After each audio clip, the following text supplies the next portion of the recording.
Hoje eu vou te dar 5 passos para você sair das dívidas segundo a palavra de Deus, segundo a Bíblia. E se você ficar até o final, eu vou te dar um bônus para você nunca mais passar ou se encontrar nessa situação de dívida. Meu nome é Lucas Freitas, sou consultor financeiro há quase 10 anos e estou aqui para ajudar você hoje a sair das dívidas segundo a palavra de Deus. Se você está endividado hoje ou se encontra num período de vacas magras, como a Bíblia diz, esse vídeo é para você. Provérbios 22:7 vai falar que o rico domina sobre o pobre e aquele que pega emprestado vira servo de quem empresta. Então aqui a Bíblia está atrelando dívida à escravidão, que é muito o que acontece nos dias de hoje. Se você parar para pensar e analisar e levar a sua mente lá para a época de Salomão, aquela época era muito comum as pessoas se endividarem e como pagamento o credor podia levar a mulher, podia levar os filhos como escravos. Então aqui o alerta de Salomão é sobre isso, sobre você não perder a sua família e não virar escravo daquele que você está devendo. Mas se você trouxer para os dias de hoje, essa escravidão ainda continua existindo, pensando no seu CPF, no nome da sua conta. Então de repente você está devendo para o banco, vê os juros altíssimos correndo, o seu nome fica bloqueado, às vezes até processo judicial acontece aí no seu nome, você perde bens. Já vi casos de pessoas perdendo casa, perdendo carro e fica tudo bloqueado na justiça. Esse tipo de escravidão financeira precisa acabar e eu vou te ajudar com a palavra de Deus a sair das dívidas a partir de hoje. E o passo número 1 para você sair das suas dívidas hoje é entender que elas precisam acabar. É assumir que você tem um problema com dívida, é assumir que você está numa fase ruim, de vacas magras, como fala a Bíblia. E eu quero ler um versículo com vocês aqui em Provérbios 28, no versículo 13, Salomão vai nos ensinar o seguinte: o que encobre as suas transgressões nunca prosperará, mas o que confessa e deixa alcançará misericórdia. Se a gente trouxer para os nossos dias de hoje, a gente precisa começar a parar de alimentar o nosso ego, tentar manter o nosso orgulho intacto. Você precisa, em primeiro lugar, assumir que você tem um problema com dívidas. Eu conheço muita gente que tem problema financeiro, mas não assume. Acha que tá tudo bem, acha que vai conseguir sair, acha que vai conseguir pagar as dívidas. Meu irmão, se você está enfrentando uma bola de neve que chama juros compostos e ela estiver contra você, esse é um dos maiores desafios financeiros que uma pessoa pode ter. Você precisa ter muito conhecimento técnico e também ter fé em Deus para sair desse buraco. E eu quero te ensinar que o primeiro passo é você assumir que você tem um problema financeiro, é você assumir que você tem um problema com dívida. Muita gente, por orgulho, acaba esquecendo. E aqui Salomão vai ser bem claro: aquele que finge ou esconde as suas transgressões, os seus problemas, ele não passará impune, ele vai ter problema, ele será castigado. Então, em primeiro lugar, assuma todas essas dívidas. Ignorar a dívida não vai fazer ela desaparecer. Você precisa montar um plano financeiro e técnico. Vem comigo que eu vou te mostrar passo a passo como sair delas. O passo 2, além de você reconhecer para você mesmo que você tem um problema financeiro, o passo 2 agora é você listar elas e começar a ranquear e classificar elas, colocando o nome do credor, colocando os juros que você vai pagar, o tanto de tempo que você ainda precisa pagar. Você precisa fazer um planejamento e listar essas dívidas. Você precisa fazer isso para você ter visibilidade da quantidade de dívidas, se você tiver mais de uma, e quanto tempo você vai levar para pagar. Em alguns casos, a sugestão é você tentar negociar direto com o credor um valor mais barato para você pagar à vista. Mas Lucas, eu não estou dando conta nem de pagar o parcelamento, já parcelei em 5 anos a dívida, não consegui pagar, tive outros problemas, tive que planejar de novo. Acontece muito isso, meus irmãos. A pessoa coloca um planejamento no limite do que ela ganha. E em qualquer problema, sem ter uma reserva de emergência, você vai precisar renegociar e aí vai entrar mais juros e você nunca sai dessa bola de neve chamada juros compostos. Salmos 37:21 vai falar que o ímpio toma emprestado e não paga. Então, se você está agindo de má fé, de repente não está conseguindo pagar um credor e quer esquecer essa dívida,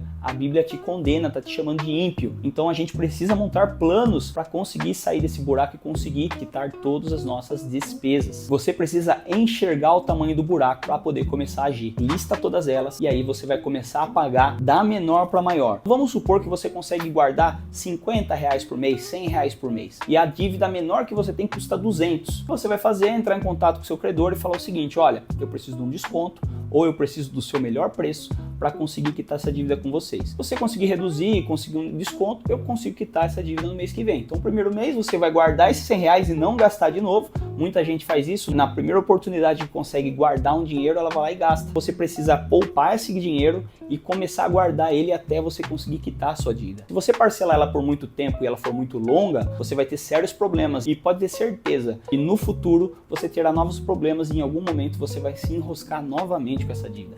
Então tenta guardar, economiza, reduz o máximo de despesa possível e depois você tenta renegociar essa dívida com seus credores. Passo 3, você vai parar imediatamente de fazer novas dívidas. Primeiro passo, você reconhece. O segundo, você lista. E no terceiro, você começa a agir. Você vai cortar gastos desnecessários. Você tem que entender que você está num momento de reestruturação financeira. Como que você para de fazer dívidas? Você começa a fazer uma estratégia que a gente chama de controle de gastos e dívidas. Você vai listar todas as suas despesas. Você vai colocar elas ranqueadas. Então você vai colocar lá seu aluguel, conta de água, conta de luz, conta de internet, telefone, quanto você gasta de alimentação, quanto você gasta de transporte, se você gasta com gasolina, se você gasta com Uber, com ônibus, e listar tudo. Parte de lazer, despesa pessoal, às vezes mensalidades, e aí você vai começar a analisar uma por uma o que você consegue reduzir ou não. Com certeza você vai achar muita coisa que você consegue reduzir e cortar.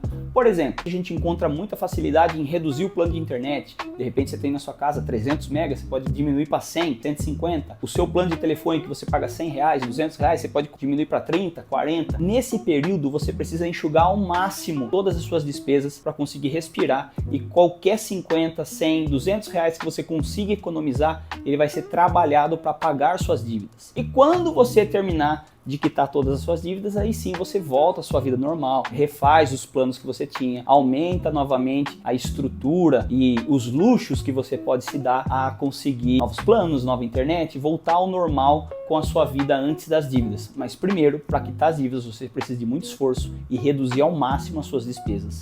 Então, como eu citei no passo 1 e no passo 2, você tem algumas formas e algumas estratégias de pagar suas dívidas. O primeiro deles é o método avalanche, que a gente chama, que é o método de você pagar as maiores dívidas com os juros mais altos. Se você de repente tem uma condição melhor e consegue economizar um pouco mais o seu dinheiro, cortando as dívidas do passo anterior, por exemplo, você começa a atacar as dívidas com juros maiores. A gente chama justamente desse nome de avalanche, porque quanto mais tempo você demora para pagar, essa bola cresce. E quando ela cresce muito, ela vai acabar te esmagando.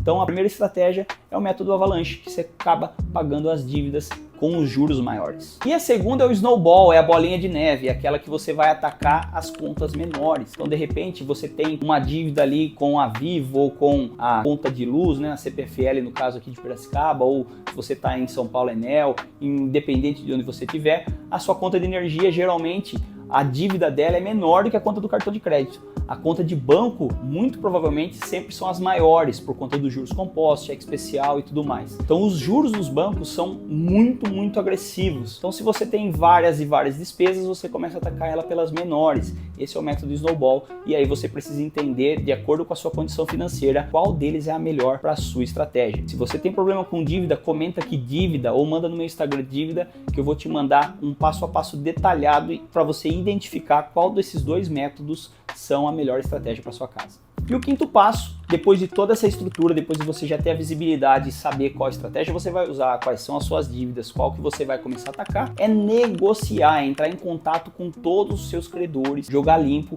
e falar, olha, eu sou cristão, confio em Deus, vou pagar minhas contas, me ajuda a te ajudar, vamos fazer uma negociação. Você precisa negociar, você precisa entrar em contato para ver qual é a melhor forma de pagamento, o que encaixa melhor na sua vida e não ficar fazendo dívida atrás de dívida atrás de dívida e nunca conseguir quitar isso. Então você precisa entrar em contato e jogar limpo com eles e falar, olha, eu quero pagar, eu quero acertar, eu preciso quitar essa dívida o quanto antes. E você joga real a sua situação, tenta negociar o melhor prazo, a melhor condição e os menores juros possíveis para cada situação. Provérbios capítulo 6, do versículo 1 ao 5, Salomão vai nos ensinar a sermos honestos nas nossas negociações, a jogarmos limpo, né? E a gente, como bom cristão, sabe que quando a gente joga limpo aqui na terra, o homem lá de cima nos ajuda e nos fortalece. Então, seja honesto, não minta e tenta quitar todas as suas dívidas através de negociações e reduzir ao máximo possível os juros. E por último, não menos importante, como eu prometi para vocês, o bônus, a dica número 6, você precisa começar a montar uma reserva de emergência. Muito provavelmente hoje você tem um problema financeiro porque em algum momento da sua vida você não tinha uma reserva de emergência. Quando o problema chegou, você se encontrou nessa situação. De repente é uma emergência hospitalar, de saúde, ou de repente é com um carro, com um emprego, você perdeu o seu emprego e as dívidas começaram a surgir surgir uma atrás da outra. Você precisa montar uma reserva de emergência. Para montar uma reserva de emergência, você precisa listar todas as suas despesas, entender o quanto você gasta todos os meses e, na minha opinião, no mínimo multiplicar por 6, que são 6 meses do seu custo de vida. Então, se de repente você aí na sua casa tem um custo de vida de R$5.000, somando aluguel, alimentação, transporte, despesas, mensalidades, estudo, enfim,